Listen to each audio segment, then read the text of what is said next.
Le mois de juillet est souvent plus calme sur le marché Pokémon. Les acheteurs sont en vacances et surtout la série des 30 ans va arriver en septembre. Beaucoup d'investisseurs gardent donc leur argent de côté pour investir sur la série des 30 ans. De plus, les acheteurs se sont concentrés sur le marché des cartes dernièrement plutôt que celui des produits scellés, donc cela crée une fenêtre d'achat très intéressante actuellement. Aujourd'hui, je vous présente mon classement personnel des 10 meilleurs displays Pokémon françaises à acheter pendant ce creux de juillet 2026. Ce classement ne constitue évidemment pas un conseil financier. Il repose sur mon propre indicateur qui synthétise plusieurs critères personnels. Le prix, les cartes de chasse, le potentiel et les risques. Plus le score est élevé, plus le signal d'achat me semble intéressant, sans que cela garantisse quoi que ce soit. On commence à la 10e position avec la display Règne de glace, actuellement disponible autour de 490 €. À ce tarif, je la trouve encore un peu chère et je chercherai plutôt à l'acheter sous les 450 €. Son principal intérêt vient de la qualité de ses cartes de chasse. On retrouve les oiseaux légendaires, Zeraora, les deux Silverois, Brazegali VMAX, Ronflex Gold ou encore Galopa VMAX. À mes yeux, plusieurs de ces cartes font partie des plus belles alternatives de l'ère épée et bouclier. C'est une série que je trouve largement sous-cotée sur le plan artistique.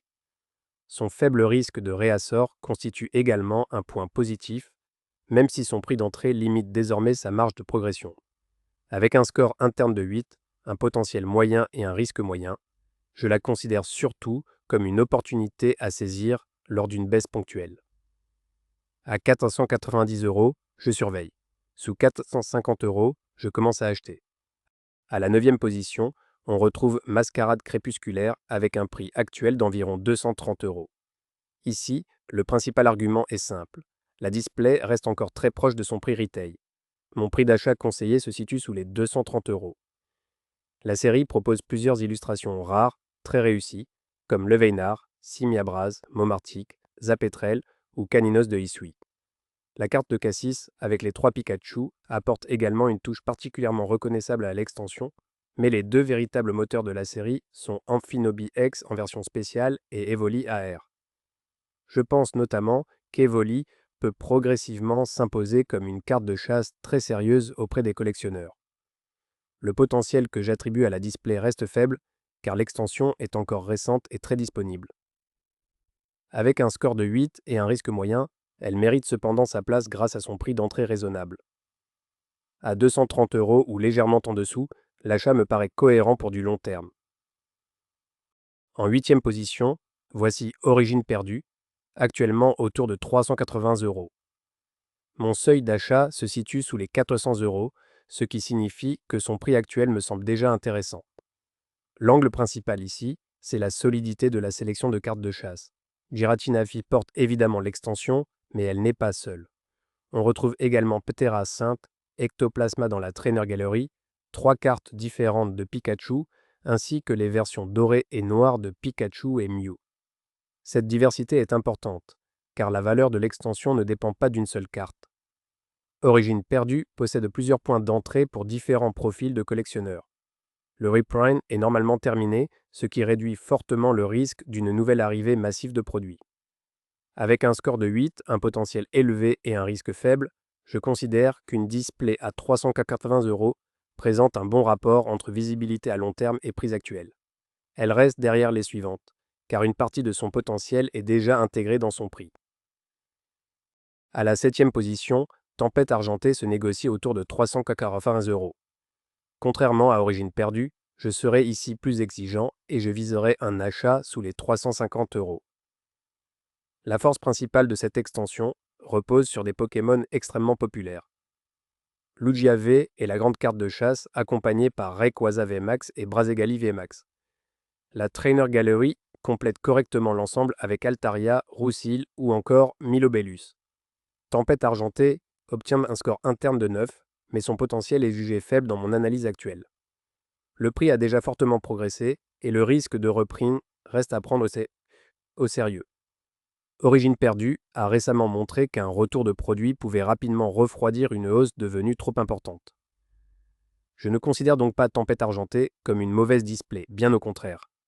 Mais à 380 €, je préfère patienter. Sous les 350 €, le rapport potentiel risque deviendrait nettement plus confortable. À la 6e position, on change totalement de profil avec Chaos Ascendant, actuellement disponible autour de 180 €. Mon prix conseillé étant inférieur à 190 €, la display se trouve déjà dans une zone d'achat intéressante. Son avantage principal est son prix d'entrée. La série est récente, encore peu chère et permet donc de se positionner sans immobiliser un budget trop important. Elle propose aussi plusieurs belles illustrations rares, notamment Xerneas, Pharan, Grenousse, Craoporal et Nostenfer. Son principal défaut est la concentration de la demande autour d'une seule véritable carte de chasse. Mega Amphinobie X. Si cette carte perd de son attractivité, l'extension dispose de moins de solutions de repli que d'autres séries. Malgré cela, Chaos Ascendant atteint un score de 9, avec un potentiel moyen et un risque faible. À 180 €, j'apprécie le rapport entre le prix payé et la qualité globale du contenu. C'est une position accessible, à envisager dès maintenant plutôt que d'attendre une baisse hypothétique de quelques euros. On entre maintenant dans le top 5 avec Évolution Céleste. Son prix actuel atteint environ 1400 €, ce qui correspond également à ma limite maximale d'achat. Cette display mérite surtout d'être surveillée pour la puissance exceptionnelle de sa demande collectionneur.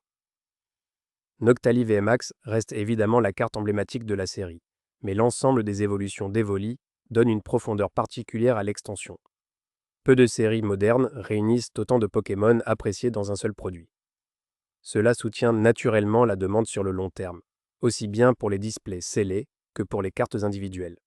Le problème reste son prix. À 1400 €, l'investissement demandé est considérable et la liquidité peut devenir plus limitée qu'avec une display à 200 ou 300 €. Son score de 10, son potentiel élevé et son risque faible reflètent la qualité du produit, mais pas nécessairement l'urgence d'achat. Je privilégierais une belle opportunité sous les 1400 € plutôt qu'un achat précipité. À la 4e position, Mega Evolution est une autre display à surveiller attentivement. Elle se trouve actuellement autour de 240 € pour un prix d'achat conseillé inférieur à 250 €. Son intérêt principal vient de sa position encore proche du prix retail, alors que l'extension possède déjà plusieurs cartes capables d'attirer durablement les collectionneurs. Méga Gardevoir, Méga Lucario, Méga Florizard, Méga Latias et Méga Absol forment un ensemble particulièrement équilibré. Les illustrations rares renforcent encore la série, avec Goopix, Bulbizarre, Herbizarre, Marshado ou Steelix. Ce ne sont pas simplement des cartes secondaires. Elles permettent à l'extension de rester séduisante, même en dehors de ses plus gros tirages. Avec un score interne de 11, un potentiel moyen et un risque moyen, Mega Evolution présente un signal d'achat intéressant à son tarif actuel. Le risque vient surtout de son statut de série récente, qui implique une disponibilité encore importante. Mais sous 250 €, je trouve que la qualité de cette série compense largement cette incertitude. Nous entrons sur le podium avec Étincelle déferlante, actuellement autour de 250 €. Mon prix d'achat conseillé étant également inférieur à 250 €, je chercherai idéalement une offre légèrement sous le marché. Son angle principal est l'association d'un prix encore attractif avec des cartes de chasse immédiatement identifiables. Pikachu occupe évidemment une place centrale, mais Milobellus et Latias apportent deux alternatives solides. La présence de Pikachu Gold et de Latios complète correctement l'extension. Cette configuration rend la série facile à comprendre pour les collectionneurs. Elle possède une mascotte universelle, des Pokémon appréciés et un prix encore proche du retail. Avec un score de 11, un potentiel moyen et un risque moyen. Étincelle déferlante n'est pas sans incertitude. L'offre peut rester abondante et limiter sa progression à court terme. Malgré cela, autour de 250 €, je considère que le point d'entrée reste convaincant. Elle prend la 3e place grâce à son équilibre entre accessibilité, lisibilité et demande potentielle.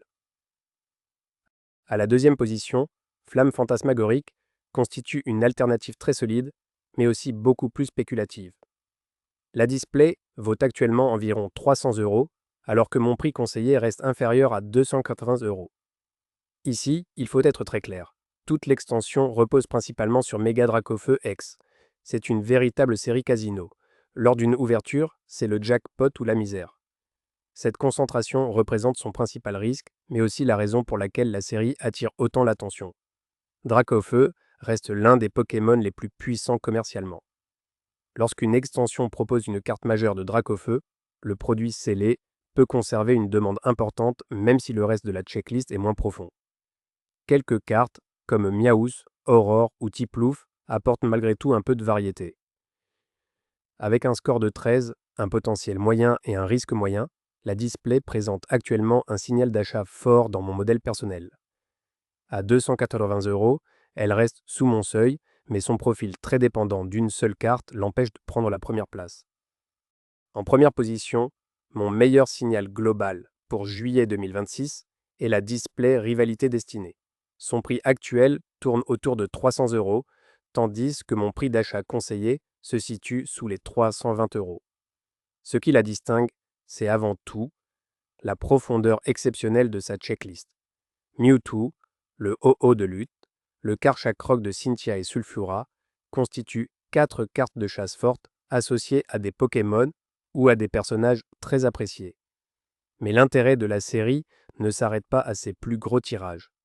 La majorité des illustrations rares sont particulièrement réussies, avec notamment Miaous, le Psychoquack d'Ondine, Typhlosion et Démolos. Cette densité donne envie d'ouvrir la série et soutient également l'intérêt pour les displays scellés. Le prix a déjà commencé à progresser, mais il reste selon moi attractif. Je considère même Rivalité Destinée comme la meilleure série principale, hors extension spéciale en .5, sortie depuis très longtemps. Avec un score interne de 14, un potentiel élevé et un risque faible, elle obtient le meilleur équilibre de ce classement. Ce score ne garantit évidemment aucune hausse, mais à 300 €, le rapport entre la qualité de l'extension, son prix et son potentiel à long terme me paraît aujourd'hui particulièrement intéressant. Pour récapituler ce classement, à la position 10, Règne de glace, intéressante à l'achat sous les 450 €. À la position 9, Mascarade crépusculaire, à privilégier sous les 230 €. En 8e position, Origine perdue, intéressante sous les 400 €. À la 7e place, Tempête argentée, à viser sous les 350 €. En 6e position, Chaos ascendant, intéressante sous les 190 €. À la 5e place, Évolution céleste, à envisager sous les 1400 €. En 4e position, Méga évolution, intéressante sous les 240 €. Sur la 3e marche du podium, Étincelle déferlante, à rechercher sous les 250 €. En 2e position, Flamme fantasmagorique, intéressante sous les 280 €. Et enfin, en première position, Rivalité destinée, à envisager sous les 320 €. Partagez votre propre classement et vos prix d'achat en commentaire. Pensez également à liker la vidéo et à vous abonner pour retrouver les prochaines analyses du marché Pokémon français.